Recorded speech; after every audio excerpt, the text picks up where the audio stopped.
play you don't like, a play you do like and we're not running it. So I think having that trust in one another in multiple years really helps the team out, especially the offensive side and really the quarterback's mindset and his mentality. And so those first couple of years where we kept getting new OCs, good for us because they kept moving on to greater positions. But it's just hard for a quarterback to stay consistent in that. And so I think this year it's really good to have Mouse back as the OC and really have that connected relationship that we do. In your third Cy-Hawk game, just talk about what this rivalry has meant and continues to mean to you. Yeah, it means a lot to me because I know it means a lot to the program, the fans, and we have to do our justice to come out here in Ames, Iowa, and win a game for them. It's been 20 years since we have done it against Iowa, but they're a great team, and so we're gonna have to play our best ball against them this week. What did you know about this rivalry when you were a kid growing up in Florida? Nothing. Honestly, nothing. I was you guys know I grew up a West Virginia fan, so I had no idea Iowa State was probably even a thing when I was watching college football. I'm sure you've been a little talking about this guy. How does Campbell? Campbell, he kind of goes at it both ways. He's been here so long. He's been in this game for as many years as he's been here, and he's never won it here, I don't think. And so I think that's kind of like the fire that lights under him, is that it's in Ames, Iowa. We've never won against him here. And so that's kind of what, electrifies him throughout the week. But like all of us, and like I keep saying, we go at this like another game. We have to prepare the same. Even though it is a big rivalry game, we're just going to go at it like we did against K-State. Just another game, even though it is a rival game. Just preparing the same and being us. Campbell has told a bunch of us that he really learned what type of a quarterback you'd be, and I'm sure you know this from the Ohio game when you were puking your guts out and he said, "I'm not sitting out, I'm going back out there." Do you remember, was there a thought process for you, or was it ever just, because he seemed genuinely surprised when he's like, whoa, he's okay. It was my first year starting, second game, third game playing. And so it probably was a shocker to him, but that's just kind of like my mentality. I wasn't going to sit out of that game just because, I kind of want to put on, show the leadership that I have for my team, show the grit that I have for my team, and I thought I was able to do that game, and that's why I think throughout that year we were able to get better and find a better connection with one another. Do you think you'll look back on that game as maybe a turning point in your career, or a place that you feel like you took another step? Yeah, I think I look back at it as a turning point for all of us. That was a game where Ben Bramer stepped up as a leader. After the game, he was getting on us, showing leadership in a way where he's not yelling at us, but he's showing that he loves the game of football. He loves that the game, Iowa State, and I think that was a great turning point for us to find those young leaders, which toward going fast forward to the next year where we did have a young team, and those guys showed out big. You've had such a great connection with your tight ends, especially last week. Talk about the importance that those guys bring to your offense.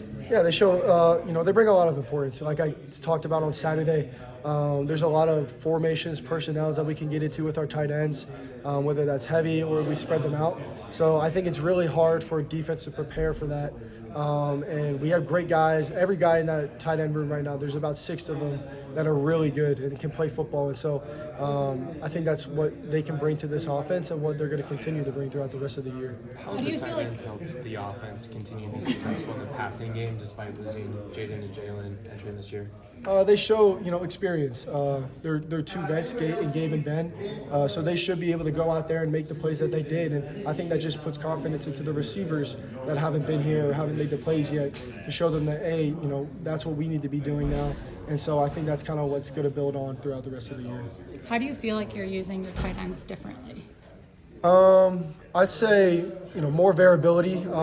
We have 2 guys in Ben and Gabe, and then we have a couple other guys who can do both as well, that have really, transitioned themselves into both blocking and passing tight ends.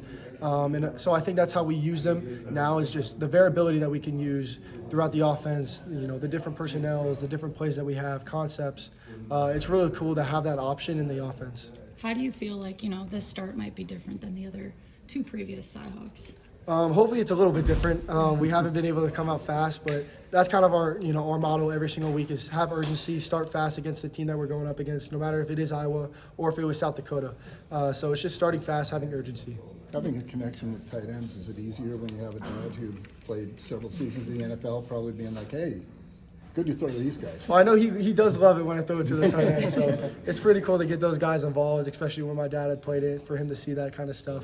And he loves those guys. He spent the first 2 weeks with us in the tight end room helping them out, so that was pretty cool. What was the biggest eye-opening thing about a rivalry you knew nothing about when you first got here? I think the fans, how engaged they were in it, because I think my first one, it was at Iowa City, and just seeing the fans within Iowa, how they really engaged into the game.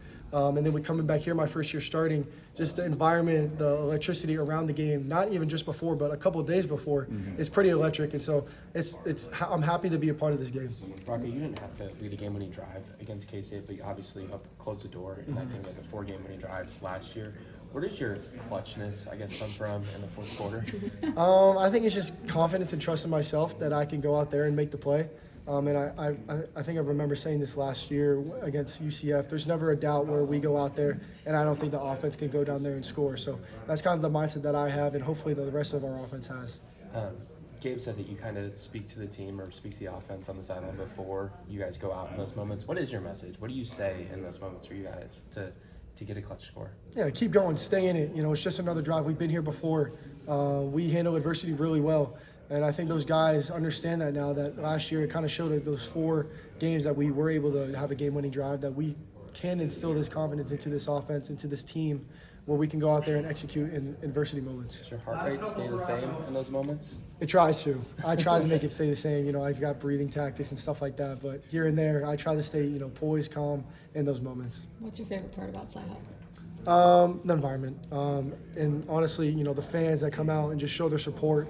I can't wait for Ames, Iowa to be, electric on Saturday, because it's been 2 years, but now our program and our team has grown in the past 2 years, so it's going to be fun to see those fans come out and support us. Can you talk about Aiden Flora?